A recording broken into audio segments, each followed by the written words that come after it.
los rubros del pasivo, deudas fiscales. Este rubro es fácil porque el mismo nombre le está diciendo cuáles son los tipos de obligaciones, ¿no es cierto?, que nosotros vamos a poder clasificar en este rubro, obligaciones que tiene dentro, por supuesto.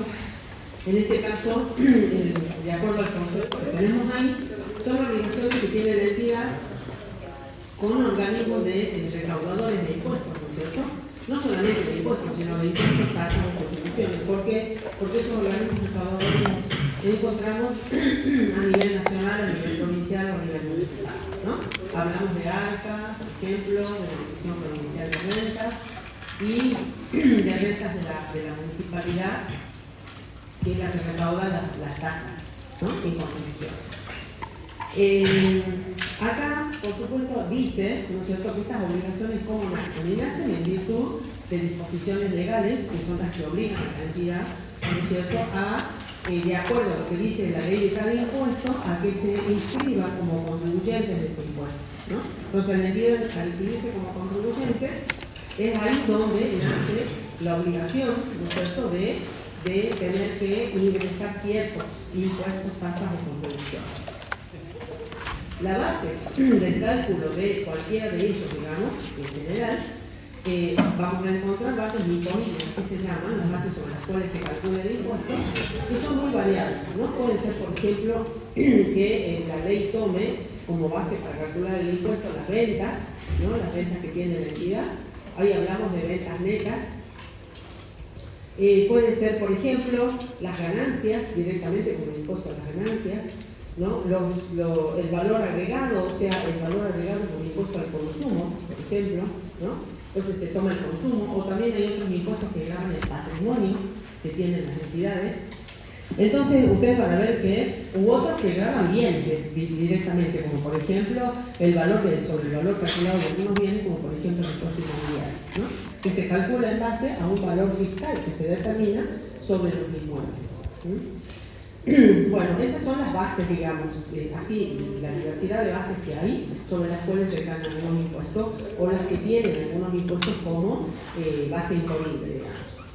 Ahora, ¿qué conceptos nosotros vamos a tener que vincular? Que algunos ya los vimos, ¿no?, con este rubro. Vamos a tener, por ejemplo, que ya lo vimos en la parte de créditos, los anticipos que la entidad pueda llegar a hacer de algunos impuestos, como por ejemplo el impuesto a las ganancias, que las entidades tienen que ingresar anticipos, ¿no?, a cuenta del futuro impuesto que van a determinar cuando termine el periodo fiscal, el impuesto al anticipo, el impuesto a las ganancias. También pueden tener, o podemos encontrar, como que representan créditos para la entidad que están relacionados con este pasivo, las retenciones o percepciones de diferentes impuestos, ¿no?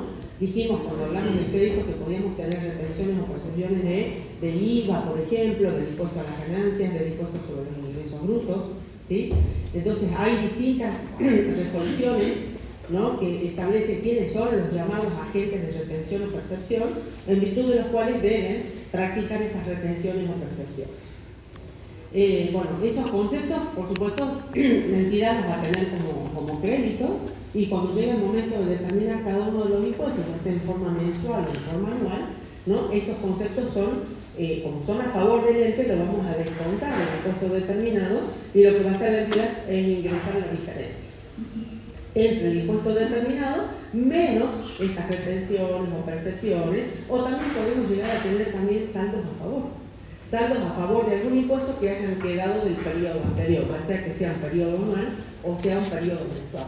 Podemos tener un saldo a favor del impuesto sobre los ingresos brutos del periodo anterior, del mes anterior, o podemos tener un saldo a favor del impuesto a las ganancias del año anterior, del periodo fiscal anterior, ¿sí? Todos esos son conceptos que vamos a tener que tener presentes, están relacionados con este tipo de obligaciones, ¿no? Veamos las cuentas. ¿Qué cuentas son las que nosotros vamos a encontrar o vamos a utilizar para ejercitar este tipo de obligaciones? Fíjense, ahí están. Los nombres de las cuentas son fáciles. ¿Por qué? Porque tienen que ver con el nombre del impuesto directamente, ¿no? Impuesto a las ganancias, a pagar, por el hacer un pasivo que estamos determinando por ese concepto. El IVA, saldo a pagar. Si es IVA, saldo a favor, no me va a estar en el rubro de créditos que ya vimos, ¿cierto?, de créditos impositivos. el impuesto sobre los ingresos brutos a pagar, por ejemplo, el impuesto inmobiliario a pagar, impuesto de sellos a pagar, impuesto del automotor a pagar, tasa de alumbrado, barrido y limpieza a pagar. Ahí hay ejemplos de tasas contributivas, ¿no? La tasa de habilitación municipal que deben pagar los negocios también, ¿no? Y también vamos a encontrar, ¿por qué no?, cuentas que hacen referencia a planes de facilidades de pago que a veces las entidades tienen que hacer, ¿no?, ya sea en ARCA o si son impuestos nacionales o en la Dirección Provincial de Renta, porque tienen atrasos, digamos, en el pago de algunos impuestos. Entonces por ahí tenemos acceso a planes de facilidades de pago. Es más, yo creo que hoy están vigentes planes de facilidades de pago permanentes, ¿no?, en uno y en otra institución, digamos, dirección. Y de esa manera el ente puede pagar en cuotas, digamos, ¿no?, las obligaciones que tenga pendientes de pago de algún impuesto, ¿sí? Entonces estas serían cuentas que representan esa obligación, pero que están incluidas en el plan de facilidades de pago, donde hay cuotas, ¿no?, donde hay cuotas y donde hay que calcular, porque también, como el Estado en este caso nos está financiando el pago del impuesto, nos va a cobrar un interés, ¿no?, un interés que se llama resarcitorio por el periodo que nos está otorgando de plazo. Entonces ahí vamos a tener que pagar las cuotas, donde vamos a tener un componente de capital, donde vamos a cancelar el impuesto, y por otro lado vamos a estar pagando algo de concepto de interés, ¿sí? Pero esas serían las cuentas. Veamos ahora un ejemplo, o sea, cómo se determina.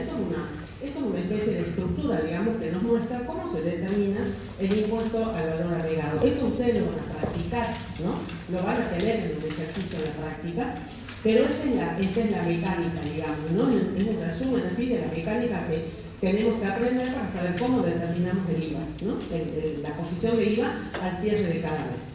Tenemos acá, en la liquidación mensual, van a intervenir dos conceptos, ¿no?, que son, por un lado, el IVA débito fiscal, ¿no es cierto?, que se genera, como dice ahí, por las ventas que realiza la entidad, ¿no?, o una prestación de servicios, son ventas de bienes o prestación de servicios, según cuál sea la actividad. Si están alcanzadas por el IVA, cada vez que venda, ¿no?, va a tener que facturar con el IVA, y ese IVA es un débito fiscal para la entidad, ¿no? Es decir, es lo que la entidad debe ingresar en este caso ARCA, el concepto de IVA.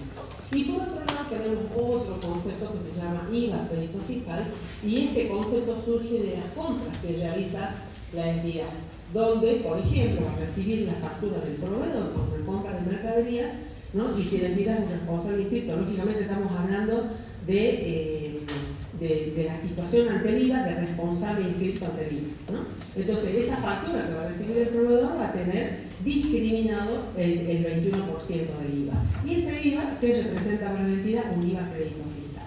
Entonces cuando llega, ¿qué se hace? Se hace durante el mes, ¿no es cierto?, dos libros, el libro IVA compra y el libro IVA ventas, que hay que llevarlo, ¿no?, por disposición de la ley, y cuando llega el fin de mes vamos a tener nosotros, ¿no?, el total, ¿no?, del IVA crédito fiscal, el total del IVA débito y el IVA crédito fiscal. ¿Y cómo vamos a determinar la posición? Vamos a hacer, se cancela la cuenta IVA débito fiscal, debitamos la cuenta IVA débito fiscal que tiene saldo acreedor y acreditamos la cuenta IVA crédito fiscal que tiene saldo deudor, y la diferencia nos puede arrojar un IVA a pagar si el débito fiscal es mayor que el crédito fiscal, o al contrario, podemos llegar a obtener un IVA crédito fiscal si el crédito fiscal, un IVA saldo a favor, si el crédito fiscal es mayor que el débito fiscal, ¿sí? Por supuesto que en esta liquidación también va a intervenir, estas son las dos cuentas principales para determinar la posición del IVA. Y acá también tiene que ver, o vamos a tener que buscar si tenemos retenciones o percepciones, ¿no?, de este impuesto, o si tenemos un saldo a favor del mes anterior, porque podemos tener un saldo a favor de IVA del mes anterior, y todo eso se descuenta en la declaración jurada mensual y se determina un saldo definitivo a pagar o a favor, ¿sí? Porque si es un saldo a favor, ese saldo a favor hay que irlo arrastrando de declaración jurada a declaración jurada, ¿no? O se lo usa entero, o si queda un remanente se lo va arrastrando al mes siguiente. ¿Sí? No es que queda en la declaración jurada del mes en que surgió ese saldo a favor, sino que se lo va computando en los meses siguientes, y ahí vamos viendo cómo lo vamos usando, o si sigue quedando un saldo a favor, lo vamos arrastrando, ¿sí? Eso por un lado. Acá hay un ejemplito con números. Fíjense, un IVA débito fiscal de 13.180.000 contra un IVA crédito fiscal que tiene la empresa de 8.920.000. En este caso, como el IVA débito fiscal es mayor al crédito, la entidad va a tener un IVA a pagar, un saldo que ingresar por este concepto de IVA, ¿sí? Que nos da 4.260.000. Y acá nos estamos fijando que tenemos un IVA saldo a favor del periodo anterior, del mes anterior, que lo tenemos que computar, porque es a nuestro favor, por 830.000, y también la empresa tiene en este caso retenciones. Podría haber tenido además, ¿qué cosa? Percepciones. Además de estas retenciones, podría haber tenido también percepciones, ¿por qué no? Entonces, en ese caso también las tendríamos que haber descontado. Fíjense, acá la entidad descuenta todo lo que tiene a su favor, y aún así le queda un remanente de IVA a pagar por 3.190.000. ¿Sí? Esta es la mecánica, ¿no? Es lo que vamos a tener que aplicar nosotros para determinar la posición mensual del IVA. Acá la empresa, en este caso, lo que hace es determinar esto, ¿no? Con todos los elementos que va a necesitar. Acá es importante que ustedes logren determinar, o sea, acuerden bien cuál es la documentación respaldatoria. Entonces van a tener por un lado el libro de IVA débito fiscal, el libro de IVA venta se llama, donde obtenemos el débito fiscal, el libro IVA compras, de donde obtenemos el IVA crédito fiscal, ¿sí? Vamos a tener que determinar y hacer el impuesto en una declaración jurada, entonces también vamos a tener como documentación respaldatoria esa declaración jurada del impuesto, que ya dijimos que es mensual, ¿no es cierto? Y vamos a tener además, llegado el caso, los comprobantes de las retenciones y percepciones, porque tenemos que tener esos comprobantes. En algunos casos esos comprobantes van a ser facturas, ¿no? Por ejemplo, en la factura del gas viene una percepción de ingresos brutos, por ejemplo, ¿no? Y también en otras facturas, no solamente son facturas de proveedores, hay facturas de servicios donde vamos a encontrar estas percepciones o retenciones, según sea, ¿no? Y las vamos a tener que tener en cuenta. Y en la declaración jurada que tiene que confeccionar la entidad, después como ustedes estudian impuestos ya van a ver, hay un aplicativo especial donde se carga toda esta información y hay que cargar todos esos comprobantes. El acta nos pide que agreguemos esos comprobantes uno por uno, ¿no? Los comprobantes que justifican las percepciones y retenciones hay que cargarlos, y ya creo que eso se hace también automáticamente, porque el agente de retención o percepción debe presentar a la FIP, ¿no? Una declaración jurada donde declara todas las percepciones y retenciones que realizó durante el periodo y las ingresa a la FIP, porque las tiene que ingresar, porque ese no es dinero de la entidad que lo ha hecho. ¿Sí? Y bueno, entonces en el sistema de ARCA normalmente ya figura todo. Y nosotros lo que tendremos que hacer en definitiva es puntear los comprobantes que tenemos con los que figuran en el sistema. ¿Sí? Y así se determina. Más o menos comprendido, ¿sí? No es difícil, pero bueno, ya lo vamos a practicar en clase. Acá tenemos un ejemplo de cómo se determina el impuesto sobre los ingresos brutos. Como su nombre lo dice, este impuesto tiene como base imponible principalmente las ventas netas, ¿no? Las ventas netas mensuales, porque este es un impuesto que también lo determinamos de manera mensual. Ahora, ¿qué otra base imponible tiene? ¿Qué otro concepto? Los intereses devengados, por eso, fíjense, el concepto que dice ahí, intereses ganados, no dice intereses cobrados, son intereses devengados en el periodo mensual. Eso es lo que tenemos que considerar, sí, de alquileres, los alquileres devengados. ¿Sí? Entonces, fíjense, alquileres ganados, intereses ganados. No estamos hablando de conceptos bajo lo percibido, digamos. No estamos hablando de intereses cobrados ni de alquileres cobrados. Son conceptos devengados, ¿sí? De acuerdo al mes al que corresponde. Entonces, se suma todo eso. Y esos tres conceptos serían, digamos, la base imponible de un determinado mes. Y así se llama, ¿no? En este caso nos da, ¿cuánto? 42.800.000, ¿sí? Y sobre esa base imponible se aplica la alícuota, ¿no? Acá, en el caso de los impuestos sobre los ingresos brutos, no hay una sola alícuota, hay varias alícuotas. Cada una de las alícuotas va a depender de la actividad que desarrolla la entidad, la que vamos a tener que aplicar. Como nosotros siempre estamos normalmente dando ejercicios de una actividad comercial, comercial, ¿no? La alícuota para este caso de actividad comercial es el 3,5% mensual. Hay otras alícuotas que son diferentes para otro tipo de actividades, ¿sí? Entonces eso depende de la actividad del ente, vamos a tener que ver la ley fiscal impositiva y fijarnos cuánto es la alícuota que corresponde según la ley, según la actividad que desarrolla la actividad. Bueno, aplicamos el 3,5 sobre esa base imponible de 42.800.000 y nos da un impuesto determinado de 1.491.000. Ese es el impuesto, ¿no? El impuesto determinado, el impuesto que nosotros vamos a tener que determinar, ¿no? Pero no es lo que siempre decía va a tener que ingresar. ¿Por qué? Porque puede tener conceptos a su favor para definir. Igual que en el caso de IVA. En este caso, estamos viendo ahí, por ejemplo, que esta entidad viene con un saldo a favor del periodo anterior. Entonces, por ejemplo, si esta liquidación es la liquidación del impuesto que tiene en septiembre, ese saldo a favor significa que es la posesión a favor que quedó del mes anterior, del mes de agosto. ¿Se entiende? Entonces, deducimos eso y también si tenemos percepciones y retenciones de ingresos brutos, vamos a deducir esos conceptos y vamos a determinar el saldo que la entidad tiene que ingresar por ingresos brutos. ¿Sí? Esa es la forma de determinar, digamos, el impuesto en este caso sobre los ingresos brutos. ¿Se entendió más o menos? ¿Sí? Esto también para tener un ejercicio, para practicarlo, ¿no? Para poder ejercitarse, para determinarlo. Pero se tienen que acordar cuáles son los conceptos que tienen que tomar para determinar el impuesto, ¿no? Bien. Veamos ahora. Según el orden de los rubros, ¿no? Del pasivo, el rubro que sigue es el de deudas laborales y profesionales. Este rubro, particularmente, lo vamos a estudiar aparte. Este es el rubro que sigue en el orden del pasivo. Pero lo vamos a estudiar aparte, ¿no? No lo vamos a estudiar ahora. Así que vamos a continuar con el rubro siguiente, que son las deudas con partes relacionadas. Acá vamos a repasar un poquito lo que ya vimos con los créditos con partes relacionadas. ¿Se acuerdan del rubro de créditos con partes relacionadas? Bueno, ¿qué dice acá? Fíjense, ¿qué concepto, qué comprende el rubro?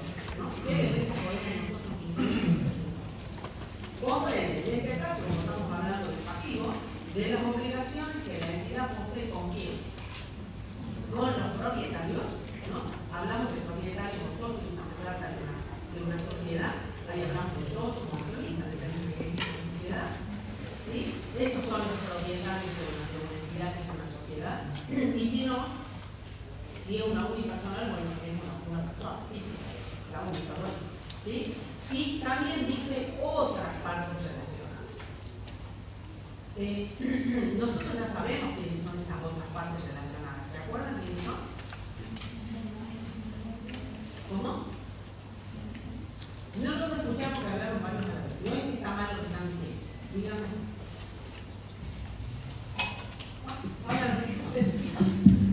No lo escuché que hablaron los mismos. ¿Cuáles son las otras partes relacionadas? Eso lo vimos también con los mismos inversiones.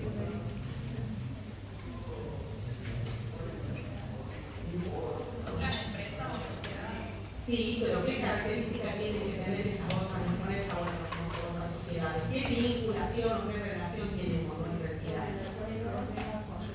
Sí, o sea que esa otra estamos hablando de entidades sobre las cuales, ¿no es cierto?, nuestra entidad, por ejemplo, tiene el control sobre esa otra, ¿no? O sea que esa otra entidad pasa a ser una entidad subsidiaria. ¿Sí? Estamos hablando de subsidiaria. Y si no es control, ¿qué otra cosa puede ser? Influencia significativa, puede ejercer influencia significativa. En ese caso, esa otra entidad sobre la cual se ejerce influencia significativa se llama ¿cómo? Asociada. Muy bien, se llama asociada. Es subsidiaria cuando es control. Es asociada con una influencia significativa. Y si no es ninguna de esas dos, había otro tipo de relación. El control conjunto. Muy bien. Cuando controlamos una entidad, pero no solita la entidad, sino como en sociedad. Es el control conjunto, es un negocio de control conjunto. ¿Sí? Muy bien. Esas son las únicas partes relacionadas. No hay más. No hay más. Entonces, Donde sí tenemos que tener cuidado porque el hecho de que nuestra entidad del ejemplo, ¿no? Cuando estemos analizando algo, tenga una vinculación con una sociedad o con una sociedad, con solo saber que esa es la vinculación, ya sabemos que es una parte relacional. Donde sí tenemos que tener cuidado es con cuando hay operaciones, transacciones entre la entidad y sus propietarios o socios, ¿no? ¿Por qué? Porque solamente vamos a considerar, ¿no?, un crédito o en este caso un pasivo con una parte relacionada con la ganancia propietario cuando surja, ¿no?, cuando esas operaciones que dan lugar a esta obligación, a que nazca una obligación con el propietario, surja del propietario como condición del pago. ¿Qué quiere decir esto? Porque pueden haber distintos tipos de transacciones o de relaciones entre la entidad y los propietarios. Por ejemplo, ¿qué quiere decir cuando es en su condición de tal? Cuando surgen de la relación con el propietario en su condición de tal. Cuando el propietario, como socio, como accionista, ¿no?, por ejemplo, se compromete a hacer aportes cuando nace la sociedad, ¿sí? Esos aportes que se compromete a hacer el socio, ¿qué representan para la sociedad en ese momento? Un derecho de cobro, representa un crédito, ¿verdad? Hasta que el socio hace la integración de lo que se comprometió a aportar. ¿Se entiende eso? Bueno, ese crédito es un crédito con partes relacionadas. ¿Por qué? Porque surge del aporte comprometido por el socio. Es un crédito que surge del socio en su condición de tal, porque como socio le debe a la sociedad ese aporte. ¿Se entiende eso? Bueno, ahora, en el caso del pasivo, ¿qué ocurre? Sabemos que el socio hace un aporte a la sociedad porque espera qué cosa. Espera recibir una retribución, porque si no, nadie quisiera ser socio de la sociedad, ¿sí? Entonces, cuando esa sociedad obtiene ganancias, ¿qué es lo que esperan los socios? Recibir parte de esas ganancias, de acuerdo a lo que cada uno aportó a la sociedad. Bueno, ¿eso cuándo pasa? Cuando termina un ejercicio económico, se determina cuánto ha sido la ganancia del ejercicio.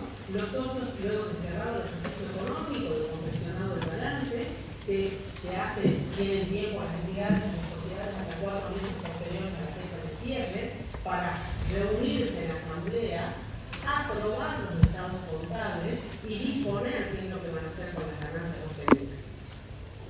¿No? En esa asamblea, en donde los socios aprueban los estados contables y deciden qué hacer con esas ganancias. Entonces dicen, bueno, parte de estas ganancias, ya sabemos que parte de esa ganancia va derechito a constituir la reserva legal, porque tenemos que dar cumplimiento a la ley de las sociedades.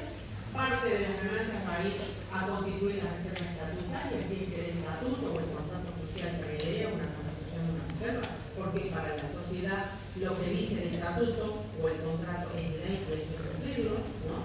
Y si existe una reserva facultativa, porque los socios quisieron constituir una reserva para un fin determinado, también parte de la ganancia va a estar eso, ¿sí? Y con el resto los socios decidirán. Fíjense todo lo que tienen que decidir.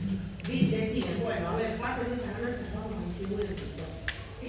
Entonces tienen que decir, distribuimos dividendos en efectivo o en especie, o distribuimos utilidades, ¿no? Si no es una sociedad por acciones, no hablamos de dividendos, hablamos de utilidades. Entonces distribuimos utilidades en efectivo o utilidades en especie, ¿sí? Bueno, esas utilidades o esos dividendos distribuidos es la retribución que el socio espera recibir. Cuando se decide eso en la asamblea, automáticamente ahí nace, ¿no es cierto?, el derecho de los socios o los accionistas, ¿no? Y nace una obligación o el compromiso de la sociedad con esos socios o accionistas de pagarle esas utilidades o esos dividendos, o si es en acciones, de distribuirles las acciones correspondientes en concepto de dividendo. ¿Se entiende? Bueno, esa es una obligación con partes relacionadas con los propietarios. Solamente esa. ¿Por qué? Porque ese compromiso surge, ¿no es cierto?, de la relación que tiene la entidad con el socio en su condición de tal. ¿Se entiende eso? Ahora, puede haber otros créditos con los propietarios accionistas, puede haber otro tipo de obligaciones que tiene la entidad con los propietarios accionistas, pero tienen otro origen, que no tienen nada que ver. Por ejemplo, Por ejemplo, estamos hablando de pasivos. Un socio le hace un préstamo a la sociedad. Porque la sociedad tiene un ahorro financiero, pero no tiene trabajo para ir prestado dinero y uno le dice, yo tengo acá el dinero, la sociedad después se compromete a devolver. ¿Está bien? Ese socio le hace un préstamo a la sociedad. Bueno, la sociedad nace para la sociedad como pasivo. Y nosotros, ¿qué es lo primero que nos pretenden hacer ahí? A decir, como es un socio, se trata de una deuda como parte relacional y no es un ¿por qué? Porque ese préstamo que hizo el socio a la sociedad no lo hizo solo, o sea, no lo hizo porque el socio nadie más lo puede hacer. Lo hizo como lo podría haber hecho un tercero cualquiera, como lo podría haber hecho una entidad financiera. ¿Se entiende eso? Entonces, por eso, ese tipo de obligación ya no la podemos clasificar como pasivo, como deuda, como parte relacional. ¿Qué tipo de rubro va a ser? Son otras deudas. ¿Se entiende, chicos? Y si vamos a la parte de los créditos, que ya también yo me acuerdo que les di un ejemplo, ¿no? Para configurar o clasificar los créditos como parte relacionada, esto atiendan bien porque fíjense que todas estas cuentas, bueno, yo después les voy a preguntar cómo les ha ido, ¿sabes? Lo que estuve pensando en ustedes. Entonces, ¿cuándo va a haber un crédito que no es por parte relacionada en relación con el socio? ¿Cuándo? A ver, ¿a quién se le ocurre algún ejemplo?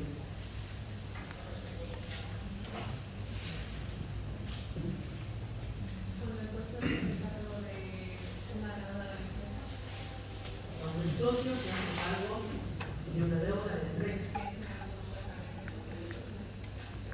Bueno, pero si el socio se hace cargo de una deuda de la empresa, no surge un pasivo de la empresa con el socio. Pero estoy hablando de ustedes.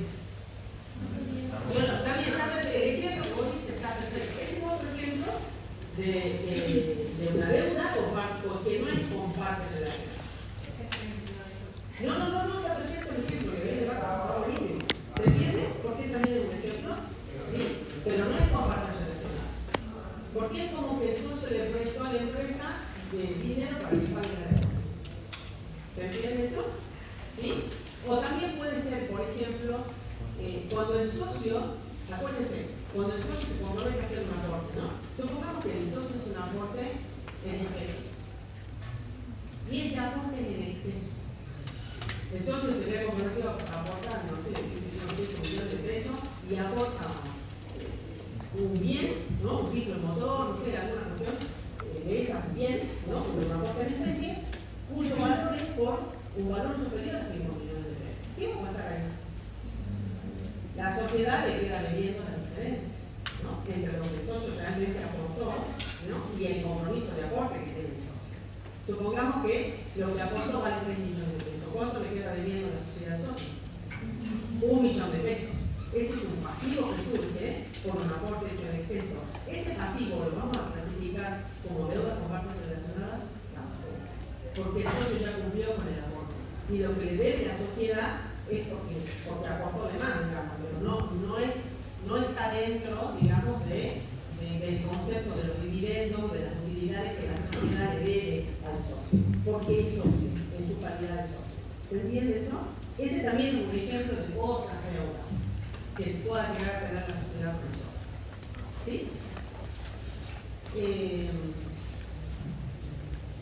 Bueno, ¿qué más era? Este es el concepto. ¿Qué más tenemos? Dice acá, vamos al concepto. Deuda con los propietarios. Ahí está el concepto que yo les había dicho, que no lo vimos todavía de pago. Comprende los compromisos que la entidad asume con los mismos por motivo de qué? De la distribución ya declarada, porque si no está declarada la distribución, no está decidida en la asamblea de accionistas, no hay obligación.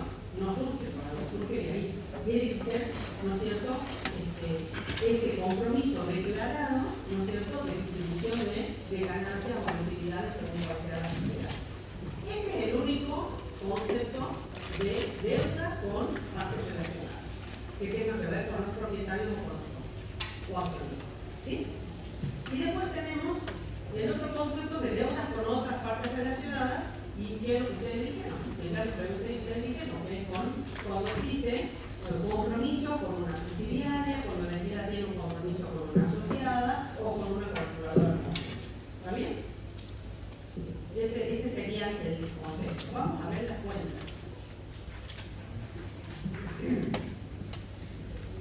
Vamos a ver las cuentas.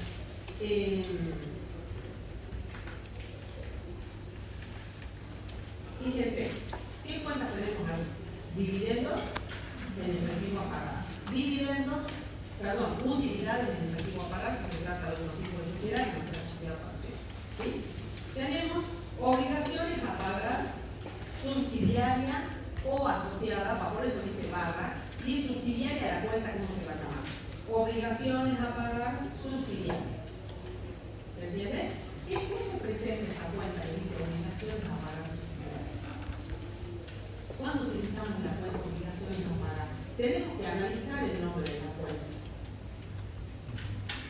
¿Qué representaba? ¿Cuándo usamos la cuenta obligaciones a pagar?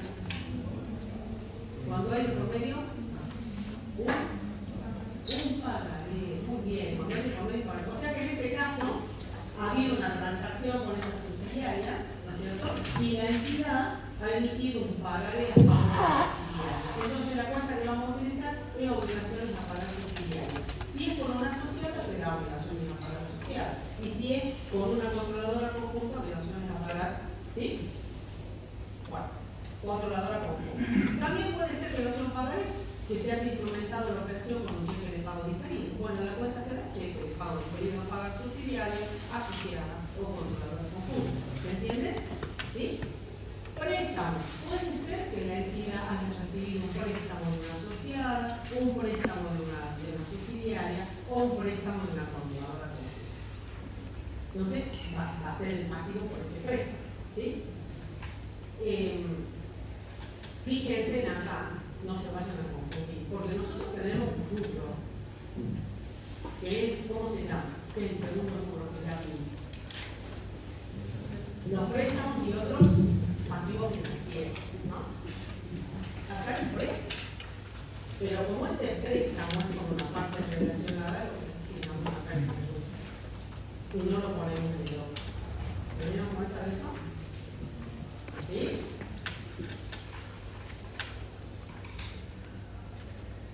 Bueno, y así como esta podemos llegar a tener quizás, depende de cuál ha sido la transacción, otra cuenta que refleje esa obligación asumida por el cliente, ¿no? Con alguna parte relacionada. Ahora, ¿por qué motivo puede haber un pasivo con partes relacionadas? Con los socios ya sabemos por qué motivo es. El dividendo, utilidades, no hay otra cosa. Con la subsidiaria o con la asociada, ¿por qué puede haber tenido que entregar un pagaré de la entidad a favor de la asociada o un cheque de pago diferente a favor de la subsidiaria, por ejemplo? ¿Qué transacción puede haber habido entre ambas?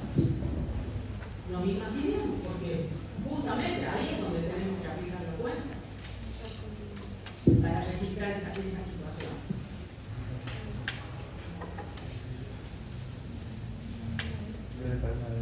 Sí, muy bien. Puede ser que la entidad le haya tenido que comprar a una subsidiaria bienes, ¿no? Como decís vos, que en este caso para la entidad representan una materia prima.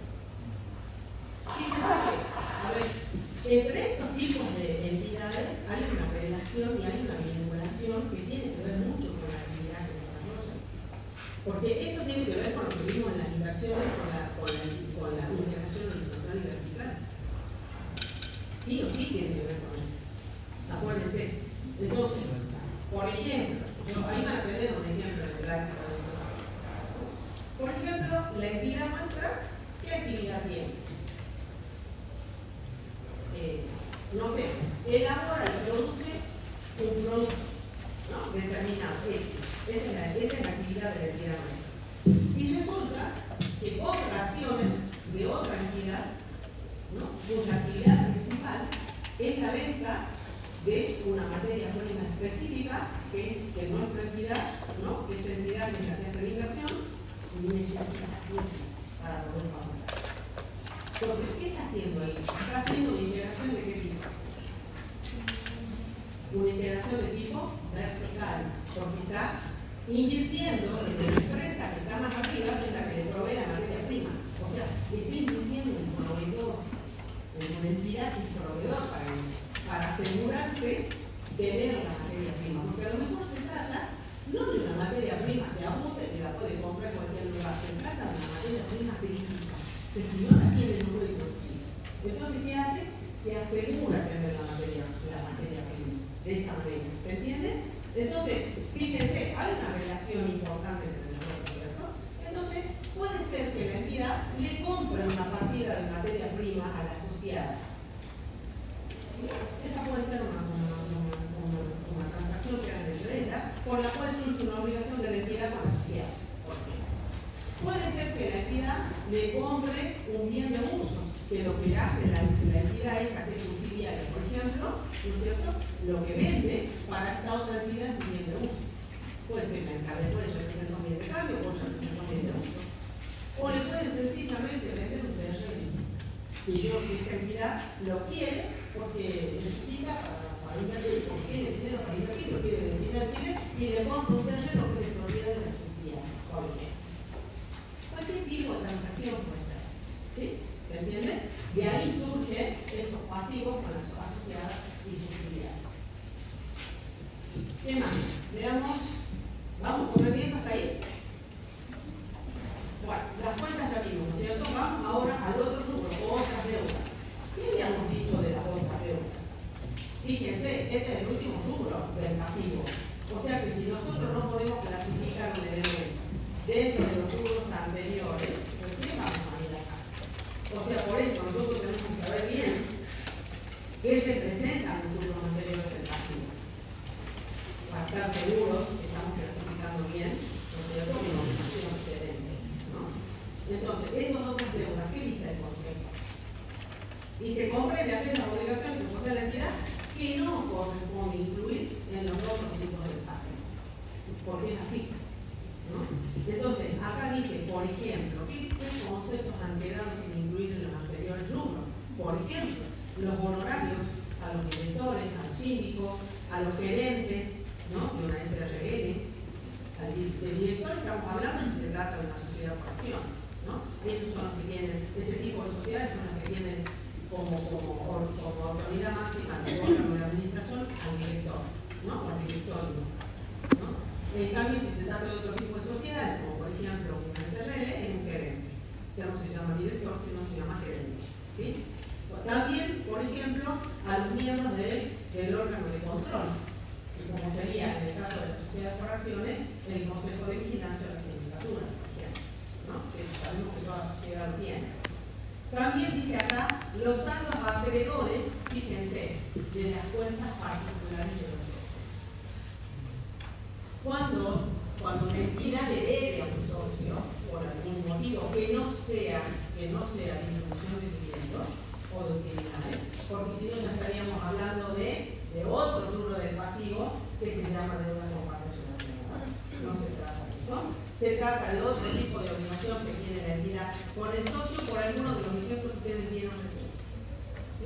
Ese pasivo, ¿en qué cuenta se lo registra? Se lo registra en esta cuenta, en la cuenta particular del socio. Entonces se llama socio, fulano de tal, cuenta particular. Se sabe que la entidad le debe a ese socio por algún motivo.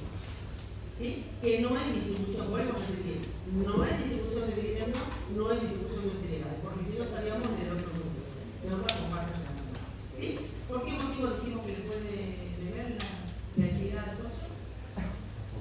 ¿Cómo era que hacemos eso? El exceso de aporte. Bueno, ese millón de pesos que la entidad le debía al socio, lo van a quitar en esta cuenta. Va a poner el socio fulano de tal, cuenta particular de millón de pesos. ¿Sí?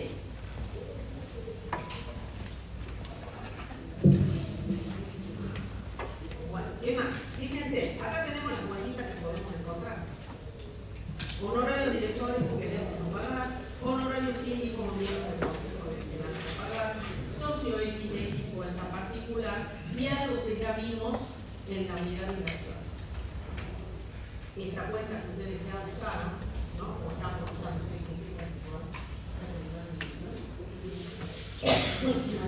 Todavía no, le queda uno. Bueno, ya la vamos a usar. Esto de los alquileres, depósito en garantía cobrado y por el alquiler, ¿no? Esta es otra cuenta.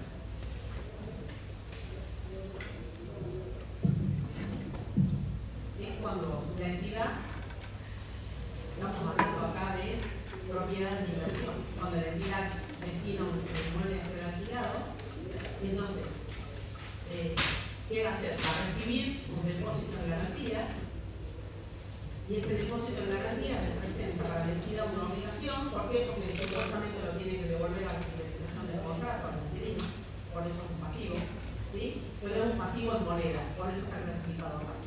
¿Qué es diferente cuando la entidad cobra los alquileres por adelantado?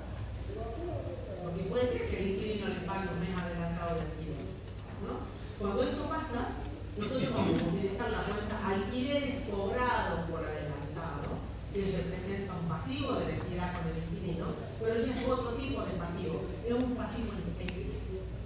Eso es un pasivo en especie. ¿Por qué? Porque el alquiler el contrato de alquiler, digamos, genera un derecho al uso del inmueble. Por eso es un pasivo en especie. No es lo mismo que el depósito de garantía que es dinero cobrado y que lo tenemos que devolver. Por eso es una deuda cierta en moneda. ¿Se entiende? No confundir lo que es pasivo por garantía, por depósito de garantía, con respecto a los pasivos por alquileres, ¿no? Cuando son alquileres cobrados por adelantado es pasivo en especie. Cuando son alquileres pagados por adelantado, que ya lo mismo en los créditos, es un crédito en especie. ¿Sí? ¿Se entiende, chicos? Muy bien. Vamos ahora a ver las deudas en moneda extranjera, que es también lo mismo en crédito, exactamente lo mismo. Puede tener la entidad un pasivo asumido en moneda extranjera. En ese caso, ¿qué es lo que vamos a tener que hacer? Porque no podemos registrar el pasivo en moneda extranjera. ¿Qué tenemos que hacer? Muy bien. Convertir la operación. ¿Qué tenemos que aplicar para eso? El tipo de cambio vigente, ¿no es cierto?, al momento que se realiza la operación, ¿verdad? Bueno, y ese tipo de cambio, ¿cuál es que se aplica? El tipo vendedor, porque para el activo aplicamos tipo comprado. Muy bien, para los pasivos se aplica tipo vendedor. Bueno, eso se hace al momento de registrar la operación, ¿no? Ahora, ¿qué pasa al momento de la medición posterior? Supongamos que ese pasivo llega a la fecha de cierre del ejercicio y ese pasivo sigue existiendo, todavía es parte del pasivo, ¿no? Todavía es parte de su obligación de moneda extranjera que tiene la entidad. Y bueno, tenemos que darle la medición que corresponde. ¿Cuál es la medición que corresponde? Tenemos que dejar enfrentada esa obligación de moneda extranjera al tipo de cambio vigente a la fecha de cierre del ejercicio. Vamos a tener que volver a hacer lo mismo. Y la diferencia de cambio que surja, de acuerdo a cómo sea el tipo de cambio en ese momento, ¿no es cierto?, la vamos a considerar como va a ser un resultado financiero, lógicamente, ¿no? Va a ser un resultado que lo vamos a llamar diferencia de cambio en moneda extranjera, ¿no? Y puede ser positivo o puede ser negativo. Si estamos hablando de un pasivo, ¿cuándo la empresa se va a beneficiar con el tipo de cambio? Cuando ese tipo de cambio a la fecha de cierre sea menor que el que había al momento en que surgió la obligación, porque va a pasar a beber menos, ¿no? Ahora, si el tipo de cambio es mayor, se va a incrementar la obligación. Entonces va a ser un tipo de cambio negativo, es una diferencia de cambio negativo. Entonces, en un caso vamos a tener un resultado positivo y en el otro un resultado negativo. Y eso lo vamos a tener que contabilizar. ¿Sí? Muy bien. Y ahí hay un ejemplito de cómo se viene haciendo, que tendríamos que hacer en ese caso. ¿Ya? En el primero dice positiva.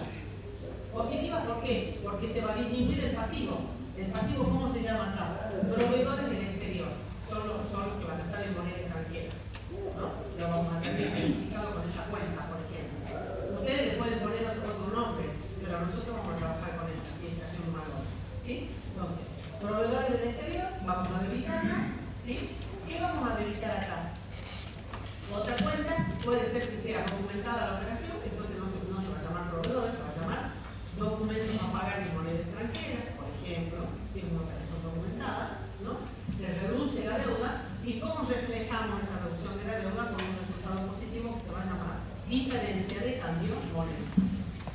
Vamos a acreditar la cuenta. Eso nos está diciendo que es un resultado positivo. Y fíjense que estamos evitando el pasivo. Se está reduciendo el pasivo. Por eso es positivo. ¿Se entiende? En el otro caso es al revés.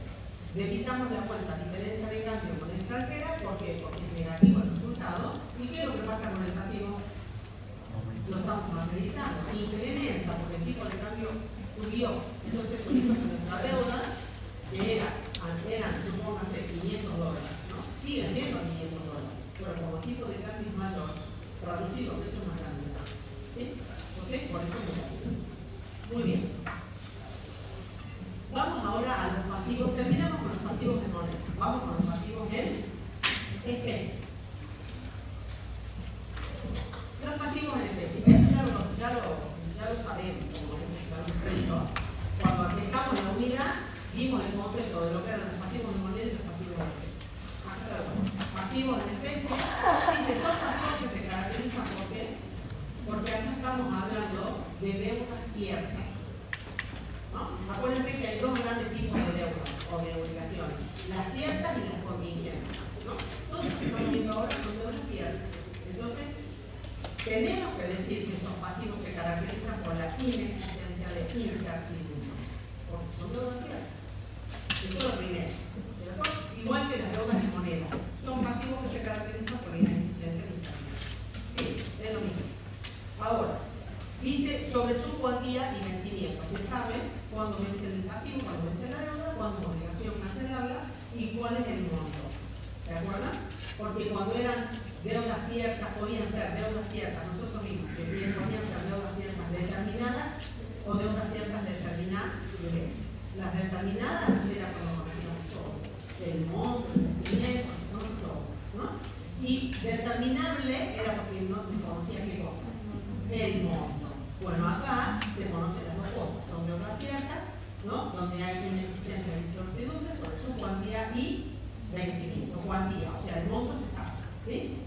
Y representan, porque son en especie, una obligación de la entidad que tiene que entregar qué cosa. O entregar activos, ¿no? Que sean distintos del efectivo, equivalentes del efectivo, como si no sería deuda de moneda, lógicamente, ¿no? O créditos en moneda, por eso la norma lo aclara. Tienen que ser distintos del efectivo, de los equivalentes del efectivo, créditos en moneda. ¿Sí? Y también puede representar, porque es una especie, una obligación de prestar servicio. No solamente de entregar un activo, sino de prestar un servicio. ¿Sí? Muy bien. ¿Está el concepto? Lo entienden, ¿verdad? Reconocimiento. ¿Cuándo vamos a nosotros clasificar un elemento como deuda cierta de especie? Cuando se cumpla primero con la definición de pasivo y segundo cuando se cumpla con la definición de deuda cierta de especie. Se tienen que cumplir los dos conceptos. ¿Sí? Vamos a ver la medición inicial de estas deudas. ¿Qué dice la norma? ¿Cómo vamos a medir este pasivo? Fíjense, por la medición determinada del activo o del servicio recibido que origina la obligación de la entidad para con un tercero, ¿no? Entonces, dice acá, ¿qué es lo que ocurre en este caso? Dice acá, el activo o el servicio, como es una deuda cierta, que implica que la entidad tenga que entregar un activo o prestar un servicio a un tercero, la medición, ¿cómo va a ser hecha? Por el valor, dice acá, por la medición que se determine para ese activo que la empresa tiene que entregar o para ese servicio que tiene que brindar. ¿Se entiende? Por el valor de eso. Esa es la deuda en especie. Ahora, ¿cuál va a ser la medición posterior? Eso es al inicio, cuando se reconoce la obligación. Ahora veamos cómo es la medición posterior con la fecha de cierre del ejercicio. Dice, por el mayor importe entre el que reconocimos en la medición inicial, ¿no? Ahí vamos a tener que comparar. Por el importe que se reconoció en la medición inicial y el que surja de compromisos que generen pérdidas. Esto es medio raro. Uno lo lee y dice esto que es. No, tenemos que comparar eso. Estos compromisos que le llaman la norma, compromisos que generan pérdidas, se llaman contratos onerosos. Contratos onerosos en los que incurre la entidad, que asume la entidad. ¿No? Ya vamos a poner un ejemplito. Ustedes traten de comprender el concepto hasta ahora, lo que estamos viendo acá. Ya les voy a dar un ejemplito y lo van a terminar de comprender todo. ¿Sí? No se desesperen, porque lo mismo nos pasa a todos cuando empezamos a ver estas cosas. ¿no? Entonces dice, fíjense, ahí abajo está el concepto, la norma lo da. ¿Qué es un contrato oneroso para la entidad? Dice, es aquel en el cual los costos inevitables de cumplir con las obligaciones pendientes exceden o superan, que es lo mismo, los beneficios económicos que se espera recibir de este. ¿De quién está hablando? Del contrato, ¿no? Porque la entidad recibió algo de un tercero y por recibir ese algo asumió una deuda en especie, una deuda de entregar un activo o una deuda de prestar un servicio. Esa es la situación, ¿verdad? Entonces, cuando hay un contrato oneroso, dice, cuando los costos inevitables de cumplir con la obligación asumida, ¿no es cierto?, con las obligaciones que dice el contrato que la entidad tiene que cumplir, exceden los beneficios que este contrato le reporta. Porque, lógicamente, nadie hace de entrada una operación que no sea beneficiosa. ¿Estamos de acuerdo? Pero puede llegar a pasar de que esa operación, que en un inicio era beneficiosa para el cliente, se convierta en un contrato oneroso, en algo que ya no es beneficioso. Por eso se llama oneroso. ¿Está bien?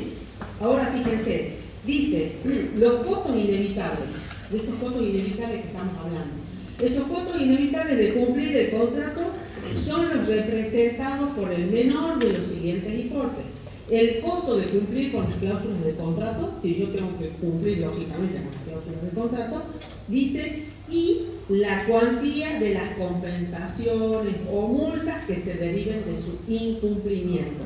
Porque la entidad puede decir, ah, no, esto ya no es ventajoso para mí, yo no quiero cumplir con lo que dice el contrato. Ya no cumplo con lo que me dice el contrato, porque no dejó de ser ventajoso. Yo estoy perdiendo en esta operación, ¿no? Pero si dejo de cumplir un contrato, eso no es gratuito. No cumplir un contrato, ¿qué implica muchas veces? Pagar multas, pagar un montón de otros conceptos, digamos. Entonces, yo tengo que evaluar y decir cuánto es lo que tengo que cumplir según el contrato, tantos pesos. ¿Cuánto me equivale a mí no cumplir el contrato? Pagar las multas, pagar una indemnización, lo que sea, no sé, depende del contrato, depende de la operación, ¿no? Y digo, pagar una multa, pagar una indemnización, ese tercero por no cumplir el contrato es tantos pesos. Comparo y la medición posterior va a ser la menor de esos dos importes. Eso es lo que quieren decir. ¿Se entiende hasta ahí más o menos? Así, conceptualmente, ¿lo podemos entender? ¿Sí? Bueno, ahora, veamos un ejemplo. Veamos un ejemplito. A ver, supongamos que estamos hoy estamos en octubre ya, ¿no? Supongamos que en el mes pasado, un X día del mes de septiembre del 2025, una entidad, supongamos que una entidad se dedica a la venta de materiales para la construcción. Esa es la actividad de la entidad. Vende materiales para la construcción. Y recibe de un cliente un anticipo, ¿no? Recibe de un cliente un anticipo. Supongamos que esté cerquita la fecha de cierre. Supongamos que la entidad cierra el ejercicio el 30 de septiembre de todos los años, ¿no? Y que el día 28 o 27 de septiembre recibe un anticipo de un cliente a cuenta de una futura compra de materiales de construcción. Y que ese cliente se quiere asegurar el tener esos materiales. Entonces dice, bueno, a ver, yo necesito comprar X cantidad de materiales de construcción y eso equivale a 5 millones de pesos, supónganse, por decirle algo, ¿no? Entonces el cliente le dice a la entidad, yo te hago el anticipo, te pago todo, los 5 millones. Porque no necesita tener esos materiales de construcción en X día. Bueno, llega la fecha de cierre del ejercicio, 30 de septiembre, y resulta que en el momento en que la entidad recibió el anticipo, no tenía en stock los materiales de construcción. No los tenía todavía, no puede ser que no los tenga, que esté esperando una partida, ¿no? Que no podía cumplir en ese momento ya con la entrega de todos los materiales de construcción. Pero recibió el total, recibió los 5 millones. Y tiene que entregar X cantidad de materiales de construcción, sí o sí. Ese es el contrato. ¿Sí? Bueno, llega la fecha del cierre del ejercicio, no tenemos los materiales de construcción ahí en la empresa. ¿Qué tenemos que hacer? Tenemos que darle valor a esos materiales de construcción, ¿o no? Pero resulta que comprarlos hoy, a la fecha de cierre del ejercicio, me sale más caro. que lo que yo pacté con el cliente hace 3, 4 días atrás. Porque puede pasar o no puede pasar. Bueno, ¿quién pierde ahí? Bueno, es un contrato oneroso. ¿Se entiende? Eso es un contrato oneroso. Porque se convirtió en que ese contrato, la empresa tenía que entregar materiales de construcción por valor de 5 millones de pesos, pero resulta que hay una parte de esos materiales que los está comprando recién porque no los tenía, y resulta que son más caros que los que costaban en el momento en que reciben el anticipo. Ese es un típico ejemplo de un contrato oneroso para la entidad. Entonces, ¿qué tiene que hacer la entidad? ¿Cómo va a medir ese? O sea, la situación es revisión posterior. ¿Qué dice la revisión posterior? Volvamos a leer la revisión posterior. Estamos a fecha de cierre. ¿Qué dice? El mayor importe del reconocido en la medición inicial, que en este caso, ¿cuál sería? Cuando recibimos el anticipo. Los 5 millones, ¿o no? ¿O qué cosa? O el que surja de compromisos que generen pérdidas. Ese es el caso. Es el contrato oneroso. Se convirtió en un contrato oneroso. ¿Por qué? Porque a la fecha de cierre yo no puedo dejar medido el pasivo del anticipo del cliente por 5 millones. No lo puedo dejar por 5 millones. Lo tengo que dejar por el valor que yo tengo a la fecha de cierre de ejercicio de todos los materiales de construcción que le tengo que entregar a ese cliente. Que a lo mejor me resulta 5 millones o 6 millones, póngale, 6 millones de pesos. Y bueno, ese va a ser el valor del pasivo, el mayor. 6 millones de pesos. ¿Sí? ¿Se entiende el ejemplo? ¿Por eso se entiende mejor? Bueno. Muy bien. Vamos a las cuentas. ¿Qué cuentas podemos encontrar en este rubro de otras especies? ¿Qué cuentas podemos encontrar? Ya sabemos, anticipos de clientes es una, anticipos de clientes. Otra cuenta que podemos encontrar es anticipos de terceros. No siempre tiene que ser un anticipo de clientes. ¿Cuándo podemos tener un anticipo de terceros? Alguien que le haga un anticipo a la entidad y que no sea un cliente, es un tercero. ¿Por qué cuestión? Por ejemplo? ¿Puede ser o no puede ser? ¿Por qué, por ejemplo? A ver, busquen un ejemplo, tienen que pensar en un ejemplo.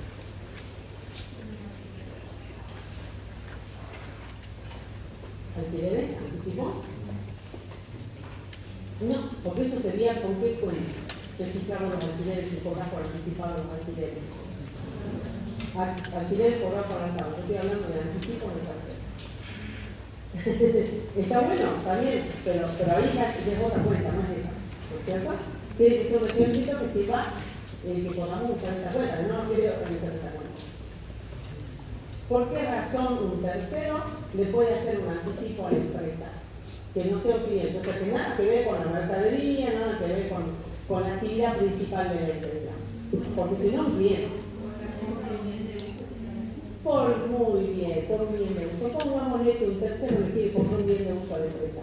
Supongamos un rodado, que la empresa lo quiere vender y en vez de entregarlo a una concesionaria, se lo vende a un tercero. Ese tercero le hace un anticipo a la entidad porque quiere comprarle el bien de uso, ¿verdad? Bueno, eso, ¿cuál es la obligación de la entidad por ese tercero? Entregarle el rodado. Es una deuda en especie que está asumiendo la entidad por ese tercero. Entonces, ¿cómo registramos la seña o el anticipo que estamos recibiendo de ese tercero? Uno cuenta anticipo del tercero, o seña del tercero, que se llaman ustedes. El día de mañana, cuando ustedes diseñen un plan de cuentas, tendrán que ver qué nombre les ponen a la cuenta. Tiene que ser un nombre que represente lo que la cuenta tiene que decir, digamos, reflejar en una determinada situación, ¿no es cierto? Entonces, acuérdense que el nombre de las cuentas, nosotros aprendemos nombres de cuentas porque tenemos que trabajar con algunas cuentas. Pero eso no quiere decir que ese sea el nombre de las cuentas de todas las empresas. Una misma cuenta puede tener variantes, puede representar lo mismo y llamarse de manera diferente, ¿no? Eso ya de a poquito lo van a ir aprendiendo. Lo importante es que sepan eso. Entonces, por eso les digo, hay que analizar el nombre de la cuenta. Aparte, cuando ustedes reciban una empresa nueva, pónganse, ¿no? No se olvide que hay un manual de cuenta que nos está diciendo que esa cuenta se usa en tal caso. Ha sido puesta en el plan de cuenta para determinadas situaciones. Y eso es lo que nosotros vamos a tener que ver si recibimos una empresa nueva, en la cual nosotros no hemos intervenido en el diseño del plan de cuentas. Entonces, tenemos que saber cuál es el manual de cuenta, cómo la empresa usa la cuenta, para qué se usa cada cuenta. Porque si no podemos, si lo dejamos a nuestra librado a nuestra interpretación, podemos cometer errores. ¿Sí? Bien. ¿Qué otra cuenta dijimos? Anticipos de cliente, anticipos de tercero y los alquileres cobrados por adelantado. Ahí hablamos del depósito en garantía cobrado, que dijimos que era otras deudas porque era una deuda en moneda, mientras que los alquileres cobrados por adelantado eran una deuda en especie, por eso la tenemos acá la cuenta. ¿Sí? Bueno, acá está aclarando sencillamente por qué surgen estas cuentas, por qué surgen los anticipos de clientes, qué refleja esa cuenta, qué es lo que nos dice esa cuenta. Recibe de un cliente una X cantidad de dinero por una futura compra de mercadería que va a hacer el cliente, ¿o no?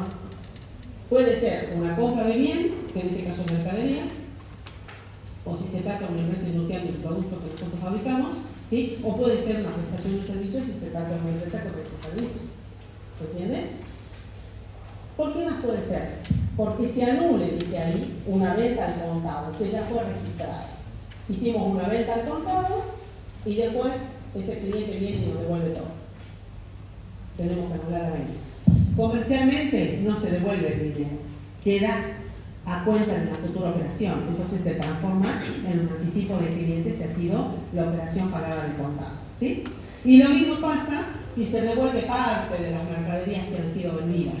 Por esa porción de vuelta, si nosotros no tenemos si la entidad no tiene para restituirle la mercadería al cliente que corresponde, porque capaz que le mandó dentro de la partida mercaderías que no eran de la calidad solicitada, lo que fuera, o han venido deterioradas, ¿sí? Y bueno, y se las tendríamos que cambiar y reponer, y si la entidad no tiene stock para hacer eso, ¿no? Entonces, ¿qué va a tener que hacer? La parte que no puede reintegrarle de mercadería va a tener que quedar registrada como un anticipo de cliente. ¿Sí? Es eso. El alquiler cobrado por adelantado, ¿qué representa? Que la entidad ha recibido dinero de ese alquiler y que ese inquilino que ha pagado ese alquiler por adelantado tiene un futuro derecho de uso del inmueble, por eso es una deuda en especie. ¿No es cierto? Bueno, y después un anticipo de terceros, ¿sí? Es también, bueno, fíjense que es el mismo concepto, porque está recibiendo dinero a cuenta de ¿qué dice ahí? ¿De la entrega de qué? De una futura entrega de bienes. ¿Por qué no dice prestación de servicio como en el anterior? Tengan cuidado con eso. Porque en el anterior es un cliente. Entonces estamos hablando de una entrega de bienes o prestación de servicio porque tiene que ver con la actividad principal. Como este es un tercero, ¿no? Si quieren le pueden agregarle. Ustedes agreguen en el Power. El concepto de un anticipo de cliente sería, a ver, ¿cómo lo podemos anunciar? Refleja los compromisos que surgen como consecuencia de recibir la empresa un cobro a cuenta de una futura entrega de bienes, dice entre paréntesis venta, o prestación de un servicio, ¿no? Y eso sería que están relacionados con la actividad ordinaria de venta. Que para nosotros ya sabemos que la norma no habla de la actividad principal y secundaria como antes, sino que dice actividad ordinaria y eso es actividad principal también. ¿Sí? Eso sí o sí tiene que estar relacionado con la actividad principal. En cambio, o con la actividad ordinaria. En cambio, en los anticipos de terceros no. No tiene que ser relacionado con la actividad ordinaria del ente, porque si no sería un cliente. Por eso es que pusimos el ejemplo, ustedes pusieron el ejemplo de la venta de un bien de uso. Ninguna entidad se dedica a vender bien de uso, no es la actividad principal de ninguna, ¿verdad? Bueno, agreguen eso. En el otro, en el anticipo de tercero, agreguen que no está relacionado o no proviene de la actividad ordinaria de la entidad, para que no se confunda. Con el ejemplo. Porque analicen un ejemplo o lo tengan que poner ustedes si se los pedimos en el examen final. ¿Sí? Muy bien. Vamos a las previsiones. Acá estamos ya hablando, ya terminamos con las deudas ciertas y ya acá comenzamos a analizar las deudas contingentes, ¿no? Fíjense, concepto de previsiones. ¿Qué dice ahí? Son pasivos caracterizados por qué. Acá sí ya tenemos incertidumbre, ¿no? Caracterizados por incertidumbre sobre su cuantía y vencimiento, ¿no? ¿Por qué? Porque dependen de hechos futuros que no están totalmente bajo el control de la entidad. Acá va a depender de que suceda algo, de que ocurra un hecho, para que ese hecho haga que surja una obligación del ente para con un tercero, ¿no? Una obligación del ente para con un tercero. Mientras tanto, nosotros no podemos, cuando eso pase, va a surgir una obligación cierta. Cuando ese hecho ocurra, va a surgir una obligación cierta. Mientras tanto, estamos hablando de obligaciones contingentes, porque no sabemos si eso va a suceder y cuándo, ¿no es cierto? ¿Se entiende? Por eso es el concepto de previsión. Ahora dice, además se caracteriza por otra cosa. ¿Por qué más dice? Porque tiene que satisfacer los requisitos para su reconocimiento. Si no satisface los requisitos para su reconocimiento, no podemos hablar de una previsión. Estaríamos hablando de otro tipo de hechos contingentes, pero que no los podemos calificar como previsión. ¿Sí? Ya vamos a ver un poquitito más adelante y van a comprender por qué dice esto la norma, ¿no? Ahora, fíjense ahora el reconocimiento. ¿Qué es lo que nos exige la norma para que nosotros podamos decir tenemos que constituir, ante esta situación, tenemos que constituir una previsión? O sea, ojo, las previsiones no se constituyen por la duda, ¿no? Pero la empresa puede decir, no, por la duda pase cada cosa, yo constituyo una previsión. No es así. Miren lo que tiene que cumplirse. Dice, se tiene que cumplir con la definición de pasivo primero y previsiones, las dos. Su medición tiene que satisfacer el requisito, como siempre, ¿de qué? De confiabilidad, o sea que tiene que el monto que nosotros le tenemos que dar a la previsión, que la tenemos que constituir, tiene que ser un monto determinado sobre bases razonables y de manera objetiva. ¿Está claro? Eso significa. Y luego dice, tiene que resultar probable la salida de qué? De recursos económicos que den lugar al cumplimiento de obligaciones inherentes a su definición. ¿Sí? O sea, ¿por qué? Eso surge del mismo concepto de pasivo. Justamente, hay un pasivo, hay una obligación, porque digamos, cierto que va a haber un flujo, ¿no?, de dinero de la empresa a favor de alguien, de un tercero. En algún momento, esa obligación representa la obligación de entregar una suma de dinero o de entregar un bien sin valor de la empresa. ¿Está claro? Bueno, eso se tiene que cumplir sí o sí. Esas condiciones se tienen que configurar para que la entidad constituya una previsión. Ahora, ¿qué dice acá? Abajo. Las previsiones se contabilizan. Ahí vamos a tener una cuentita según cuál sea la situación, ¿no?, para reflejar esa obligación contingente, ¿verdad? Vamos a las mediciones. Miren, la medición inicial y la medición posterior son exactamente iguales. Nosotros se la hemos puesto ahí, para que ustedes la puedan comparar. ¿Sí? Son exactamente iguales. O sea que con aprender la medición inicial ya está. ¿Sí?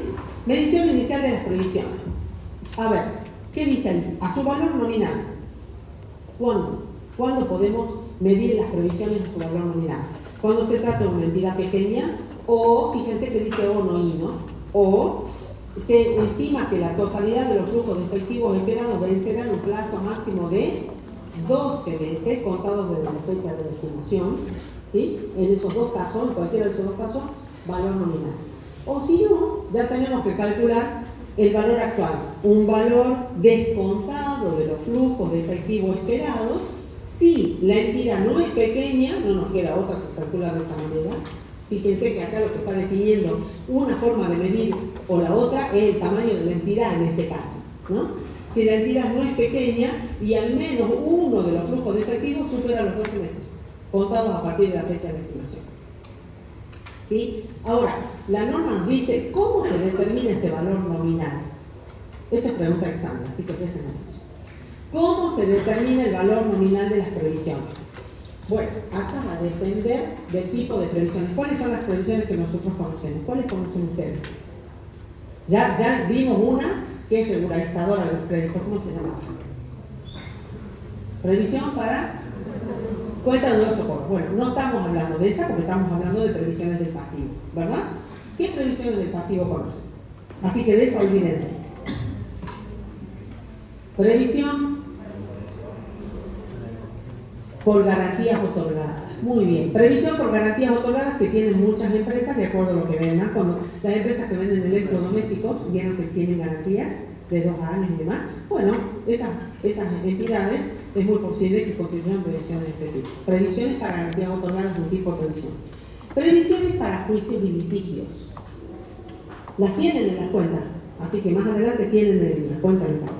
Previsiones para juicios y litigios por si hay algún tercero o algún tercero que inicie o entame una demanda judicial contra la empresa por algún motivo, ¿no? Y también podemos tener previsiones para indemnizaciones y despidos. Cuando la entidad, ¿no?, planifica y sabe que por algún motivo, alguna razón fundada, va a tener que despedir empleados. Por ejemplo, porque decide cerrar una sucursal porque ya no la puede mantener. Entonces, los empleados que trabajan en esa sucursal saben que van a tener que ser despedidos. A lo mejor el año que viene, la entidad sabe que va a tener que cerrar esa sucursal. Entonces, como hoy conoce esa situación, ¿no?, y hoy estamos cerrando el balance, tenemos que mostrar esa situación.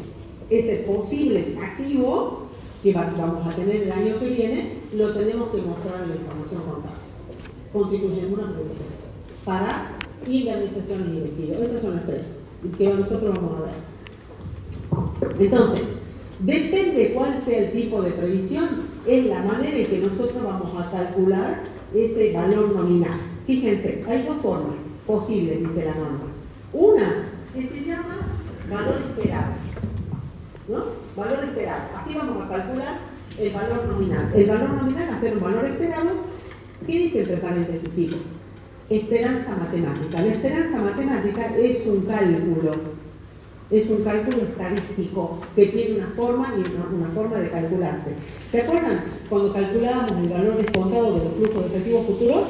Que el valor descontado es una formulita que se aplica. Bueno, acá la esperanza matemática tiene su fórmula para calcular. No es difícil y van a hacer ejercicios de esto en la práctica. Es fácil de aprender, ¿sí? Entonces, se aplica esto, se aplica la esperanza matemática para calcular el valor de la previsión, pero no para cualquier previsión. Fíjense qué dice. ¿Qué dice? ¿Cuándo aplicamos el valor esperado? En el caso de que existan varios desenlaces posibles, ¿no?, sería el caso de aplicar esto, ¿no? Ahí dice entre paréntesis, por ejemplo, una previsión que refleje la obligación de devolver productos a clientes insatisfechos. Esto se aplica muy claramente para las previsiones para garantías otorgadas. ¿Por qué? ¿Por qué hay varios desenlaces posibles? Porque hay artículos que a lo mejor tienen un determinado periodo de garantía, otros que tienen otro periodo de garantía. A lo mejor la entidad clasifica eso por el valor de los productos también. ¿Sí? Ya lo van a ver ustedes en un ejemplito. Ese es el típico ejemplo. Y si no se trata de este tipo, ¿no es cierto?, ¿cómo se calcula el valor nominal? Se calcula de qué otra forma, dice ahí. De acuerdo con su importe más probable, ¿no? Ese importe más probable es en el caso de que se trate de una obligación aislada, que tiene una sola y única alternativa, como sería, por ejemplo, una previsión para juicio y litigio o una previsión para indemnizaciones y despidos. Ahí no hay varias alternativas.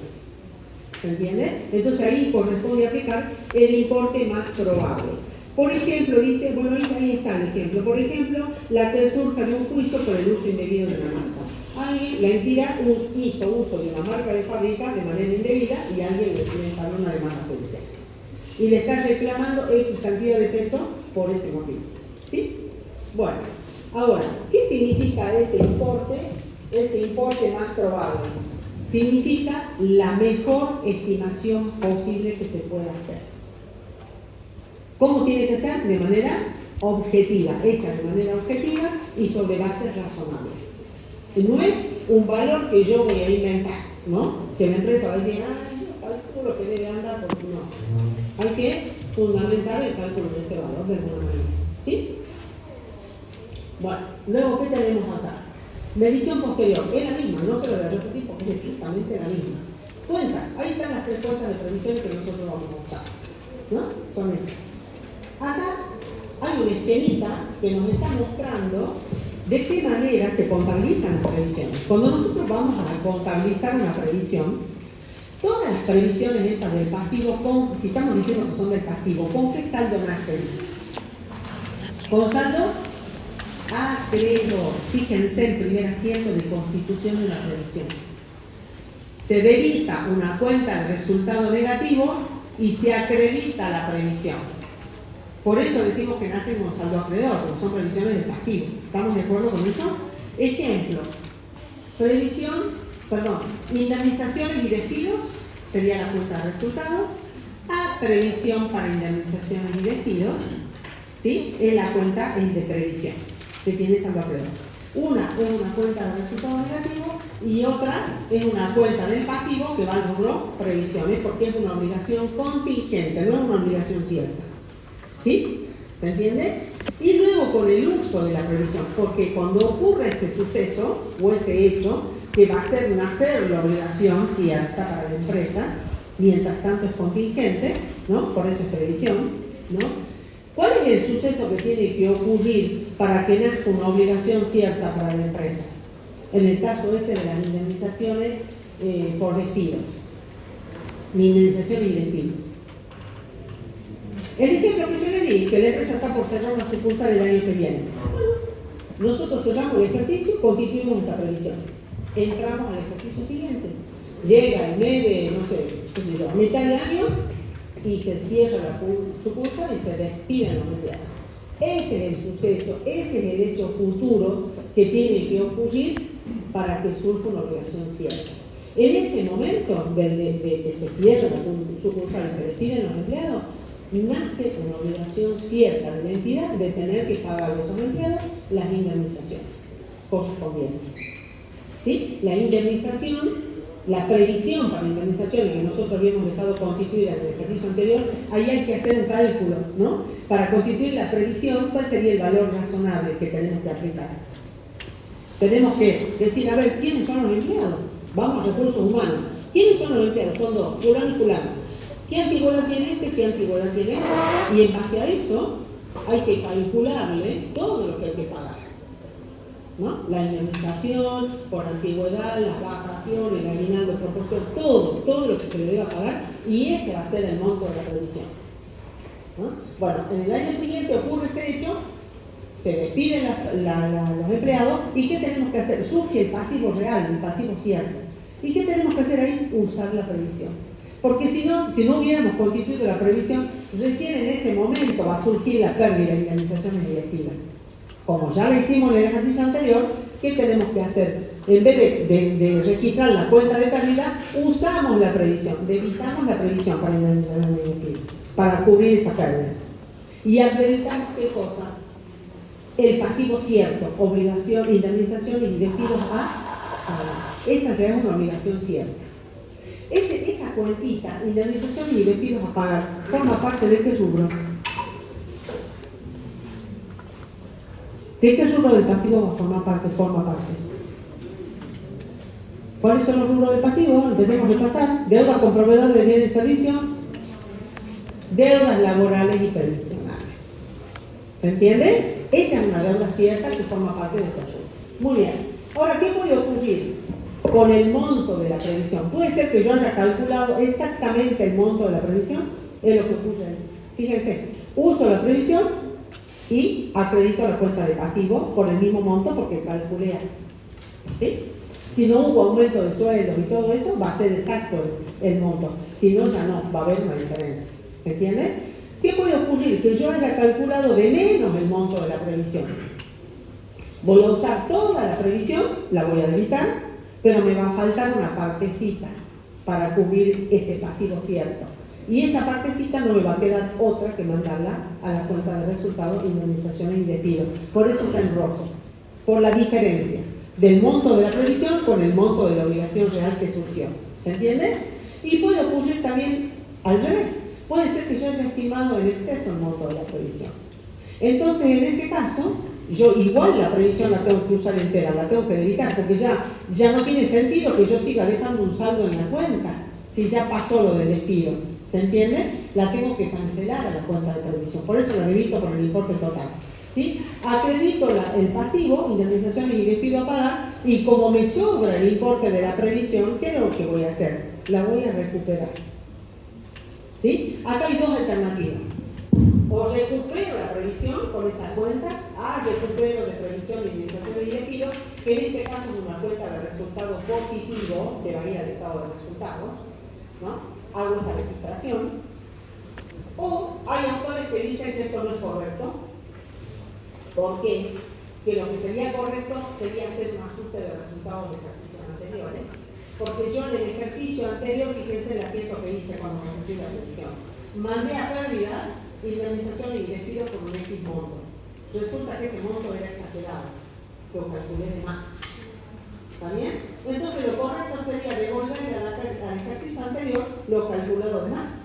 Yo computé una pérdida, por decirles algo, de 5 millones de pesos y resulta que la pérdida fue de 4. Entonces ese millón de pesos que yo computé de más en el ejercicio anterior se lo tendría que devolver al ejercicio anterior con un ajuste del resultado del ejercicio anterior. Esas son las dos alternativas que hay. Nosotros creo que estamos bien en la práctica de hacer el recupero. Pero ojo con la otra, ¿no? Porque a mí me parece más correcta la otra. Yo estoy de acuerdo con la otra postura, ¿no? De que hay que ajustar el resultado del ejercicio anterior y devolverle lo que corresponde al ejercicio anterior. ¿Sí? Bueno, pero no significa que esté mal. Son criterios que ustedes el día de mañana van a tener que adoptar de acuerdo a lo que ustedes consideren. ¿No? Bueno, y después tenemos lo último, vayan prendiendo los celos y entrando a la nota. Dale, no está bien. Tenemos el último, los otros pasivos contingentes. Acá, fíjense, esto es cuando dice, son pasivos con las mismas características que las previsiones, excepto por dos cosas. No cumplen los criterios de reconocimiento de las previsiones y de los pasivos y solo deben revelarse en nota. La norma dice que cuando no cumplen con todos los criterios de reconocimiento que vimos hace rato para las previsiones, no corresponde constituir previsión. Sí corresponde informar la situación en nota a los estados contables. Por eso que tenemos que saber bien cuándo se puede constituir previsión con él. ¿Sí? Entonces, fíjense qué más dice. Dice acá, pasivos probables. ¿Cuáles son? Pasivos probables, pero cuyo importe no puede medirse con suficiente fiabilidad. ¿Se acuerdan que una de las condiciones era que se pueda determinar de manera confiable el importe? Bueno, cuando eso no ocurra, cuando no podamos determinar ese importe sobre bases razonables, no podemos constituir una previsión. Pero tenemos que informar de la situación en nota de nuestro contable. ¿Sí? Cuando los pasivos para los cuales no es probable que se vaya a requerir una salida de recursos para su cancelación. O sea, si vemos que la probabilidad de ocurrencia de ese hecho que genera una obligación cierta para la empresa es muy remota, no hay una probabilidad importante de que eso ocurra, entonces no constituimos previsión. ¿Se entiende? Por cualquiera de los dos motivos. Y luego tenemos, dice acá, por eso les digo, no se contabiliza, no se constituye previsión. ¿Sí? Las obligaciones, y luego dice, las obligaciones contingentes cuya probabilidad de ocurrencia se estime remota, tampoco se reconocen ni tampoco se revelan en notas. Entonces, tenemos una probabilidad alta, se constituye previsión. Tenemos una probabilidad más o menos dudosa, se informa en notas. Y cuando la probabilidad es muy remota, ni siquiera se informa en notas. ¿Sí? Esos son los 3 grados. Bueno, hagámosla. Hasta acá llegamos. Hagamos la actividad.